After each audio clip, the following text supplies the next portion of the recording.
आप सबको जय मसीह की। सुबह के समय हम एक वचन अध्ययन करेंगे जो दूसरे तीमुथियुस की पत्री चौथे अध्याय के 7वें वचन से है। मैं अच्छी कुश्ती लड़ चुका हूँ, मैंने अपनी दौड़ पूरी कर ली है, मैंने विश्वास की रखवाली की है। एक दौड़ की प्रतियोगिता में जब लोग दौड़ते हैं तो सबसे आगे दौड़ने वाले व्यक्ति पर ही सबकी नजरें टिकी होती हैं। लेकिन प्रतियोगिता में जो व्यक्ति सबसे आखिर में दौड़ के आता है उसे कौन देखता है? वहां पर मौजूद एक पत्रकार की नजरें जॉन स्टीफन अक्वेरी के ऊपर लगी, जो कि 1968 में मेक्सिको में हुए ओलंपिक के मैराथन में तंजानिया का प्रतिनिधित्व कर रहे थे।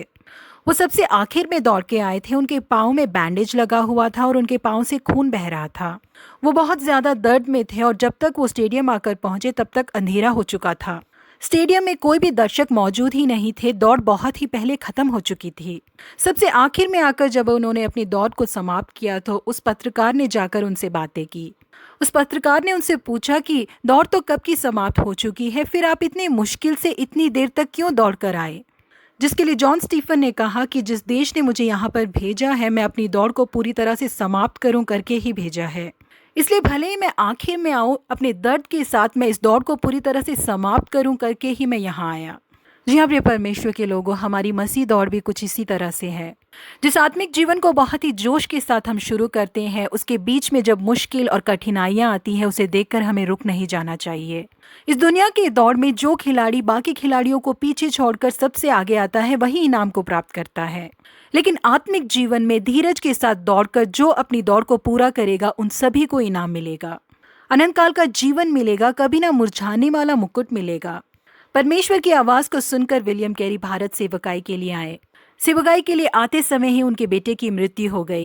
सेवकाई करना इतना कठिन काम है, हम लगातार इस भारत देश में कैसे सेवकाई करेंगे करके सोचकर अपने मानसिक रूप से बीमार हो गई उनकी पत्नी की मृत्यु होने तक वो मानसिक रूप से बीमार ही रही।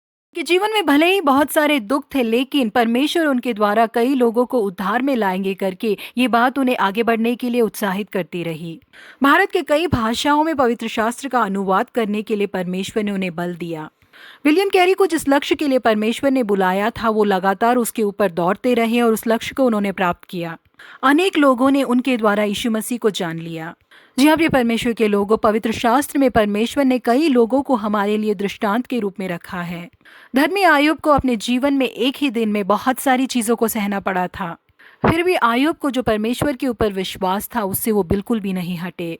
भले ही आयुब की पत्नी ने उसे कहा हो कि तू परमेश्वर की निंदा करके मर जाए तो मर जा, लेकिन आयुब ने उससे कहा कि तू एक मूर्ख स्त्री की तरह बातें करती है।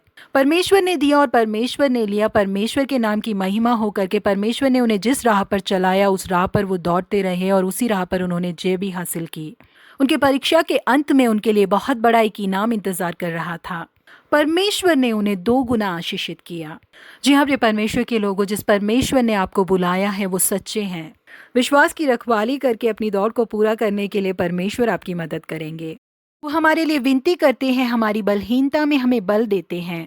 जिनके निमित्त हमें उपद्रव या सताव का सामना भी करना पड़े, हम विश्वास के साथ दौड़ते रहें। अपने विश्वास को कभी ना खोइए, निश्चय हमें भी एक इनाम मिलेगा। पे विश्वास करके उनके बुलाहट पे हम जो खड़े हुए हैं, निश्चय ही अनेक लोगों के आगे परमेश्वर हमें आशीषित करेंगे। परमेश्वर हमें कभी ना मुरझाने वाले मुकुट को देंगे। इसलिए अपने विश्वास को मत खोइए, आपके रुकावट के पत्थर को पैर रखने वाले पत्थर में बदलिए। लगातार दौड़ते जाइए, जीत आपकी ही है। प्रभु आप सबों को आशीषित करे। Have a blessed week ahead.